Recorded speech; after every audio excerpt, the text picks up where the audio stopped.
बहुत शुक्रिया महमद, आपने सवाल किया। आपने कहा कि हम सबका मिलके एक्सपीरियंस जो है वो 100 साल से ज़्यादा का है। तो इसी तरह से अगर हम 75 से ज़रब दे दें 22 करोड़ को, तो हमारी कौम का एक्सपीरियंस जो है वो भी हज़ारों साल तक पहुंच जाता है। हज़ारों साल का तजर्बा गोया हमारे पास है। देखें, ये जो जब हम बात करते हैं सहाफ़त की, तो अब इसमें सहाफ़त के भी मुख्तलिफ शोबे हैं। एक रिपोर्टिंग है, एक एडिटोरियल है, एक कॉलम राइटिंग है, ऐसे राइटिंग है। तो जब हम ये कहते हैं कि आपको न्यूट्रल होना चाहिए, तो मेरा ख्याल, मैं ज़ाती तौर पर समझता हूं कि न्यूट्रल आपको रिपोर्टिंग में होना चाहिए। यानी एडिटोरियल में तो आप न्यूट्रल नहीं हो सकते, क्योंकि आपने एक राय कायम करनी है, उसका इजहार करना है।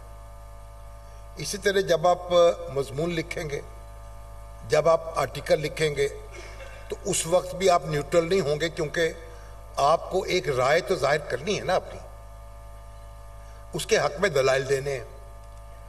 लेकिन अगर आप किसी चीज को कवर कर रहे हो, उसमें आपको न्यूट्रल इसलिए होना चाहिए कि आप उसको बिला कमो कास्ट लोगों तक पहुंचा दें कि वाकया कैसे पेश आया। अब जब आप वो जो लोगों के पास एक बुनियादी इंफॉर्मेशन है, जब आप वो दे रहे होते हैं, जिसे खबर कहते हैं, तो खबर को तो बिल्कुल खालिस होना चाहिए। एक वाकया किस तरीके से पेश आया, किसने क्या किया, किसने क्या कहा,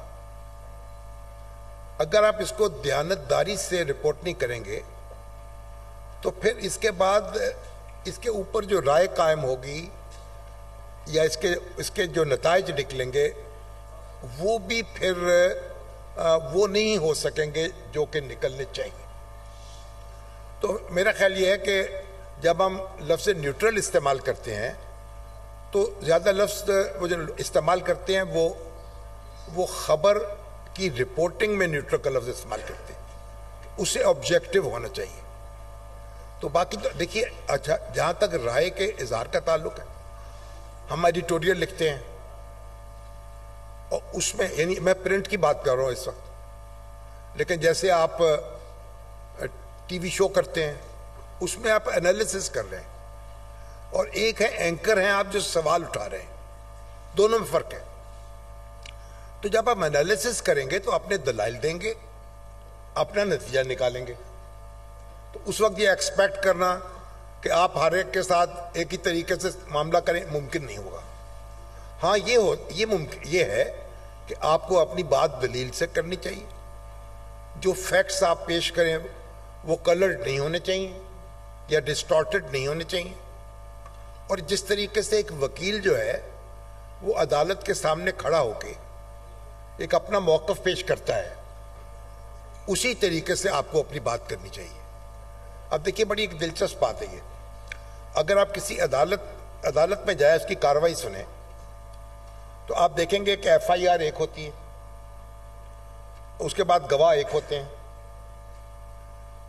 नीचे की अदालत अगर हाई कोर्ट में जाए तो अपील पे होगी, तो अदालत जो है उसका फैसला भी एक होता है, तफ्तीश करने वाले भी एक होते हैं, सिर्फ वकील दो होते हैं। उसी मटीरियल की बुनियाद पर एक वकील कह रहा होता है कि मुल्ज़म जो है वो फांसी का मुस्तहिक है, और दूसरा कह रहा होता है कि इसको बरी कर देना चाहिए। तो गोया इतना फर्क हो सकता है ओपिनियन में, अपने दलील की बुनियाद पर भी। जैसे भुट्टो साहब का केस है, भुट्टो साहब के ऊपर जो इल्जाम लगा कत्ल का, तो सुप्रीम कोर्ट के 7 जज सुन रहे थे उसको। 4 ने कहा कि इनको फांसी देनी चाहिए, सजा साहब जुर्म साबित हो गया।